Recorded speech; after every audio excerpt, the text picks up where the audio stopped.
ഞാനൊരു കാര്യം പറയട്ടെ. നമ്മുടെ ജീവിതത്തിൽ ചില കാര്യങ്ങൾ രണ്ടെണ്ണം വേണ്ടി വരും. രണ്ടെണ്ണം എന്ന് പറയുമ്പോൾ, ഒരു ബാങ്കിലൊരു അക്കൗണ്ട് ആണെങ്കിൽ ഒരു ബാങ്കിൽ തന്നെ ഒരു അക്കൗണ്ട് വെച്ചുകൊണ്ട് നമ്മൾ പോകരുത്. വേറൊരു ബാങ്കിൽ കൂടി ഒരു അക്കൗണ്ട് സൂക്ഷിക്കുന്നത് നല്ലതാണ്.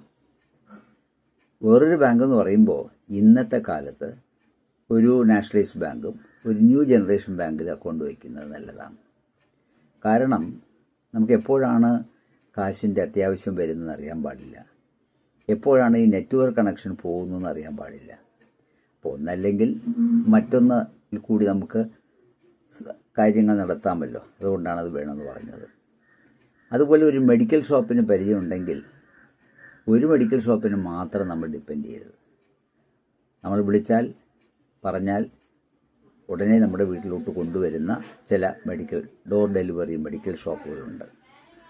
അവരുടെയും നമ്മുടെ കയ്യിലുണ്ടായിരിക്കണം. അതുപോലെ ഇന്ന് രണ്ടുപേര് താമസിക്കുന്ന വീടുകൾ ധാരാളമുണ്ട്. അവർക്കെപ്പോഴും വെളിയിൽ പോയി സാധനം മേടിക്കാൻ പറ്റത്തില്ല.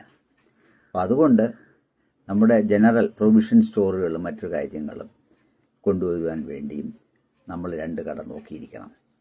ഒന്ന് നമ്മളെ വീട്ടിലെത്തിക്കുവാനുള്ള സൗകര്യം കൂടി ഉള്ള ഒരു കടയായിരിക്കണം. അതുപോലെ തന്നെയാണ് നമ്മുടെ മെഡിക്കൽ ഷോപ്പ്. ഞാൻ നേരത്തെ പറഞ്ഞ പോലെ ജനറൽ പ്രൊവിഷൻസ്, ഫുഡ് ഡെലിവറി. ഇന്ന് ഫുഡ് ഡെലിവറി ഇപ്പോൾ അത്യാവശ്യമായിരിക്കുന്നു. വീട്ടിൽ ചായ മാത്രമേ ഇടാൻ പറ്റുകയുള്ളൂ എന്നുള്ള ഒരു സാഹചര്യം വരെ എത്തിയിട്ടുണ്ട്.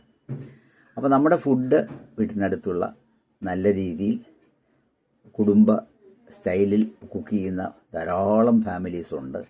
അവരോട് പറഞ്ഞാൽ അവർ നമുക്ക് ഫുഡ് എത്തിക്കും. അവരെയും നമുക്ക് രണ്ടുപേര് റിസർവ് ചെയ്ത് വയ്ക്കണം.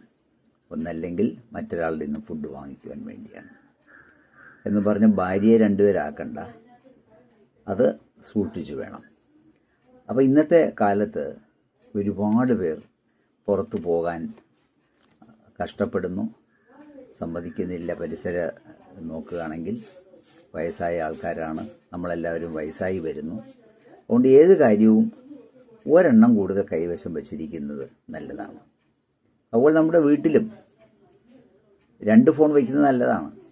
ഒരു മൊബൈൽ ഫോണും അല്ലെങ്കിൽ വേറൊരു മൊബൈൽ ഫോണും, അതിന് 2 കണക്ഷനായിരിക്കണം. രണ്ടും സെയിം കണക്ഷൻ ആകരുത്.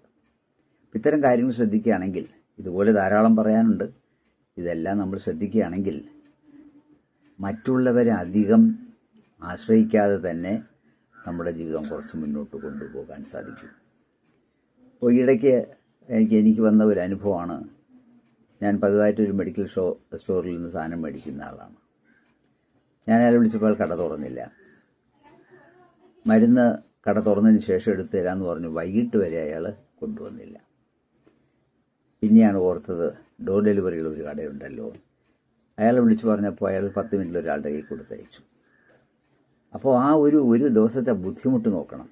അവർക്ക് ആ മരുന്നിൻ്റെ സീരിയസ്നെസ് അറിഞ്ഞുകൂടാ. നമുക്കല്ലേ അറിയാവൂ, കഴിക്കുന്നത് നമ്മളല്ലേ. അപ്പോൾ ഇത്തരം കാര്യങ്ങൾ ശ്രദ്ധിക്കുന്നത് നല്ലതല്ലേ.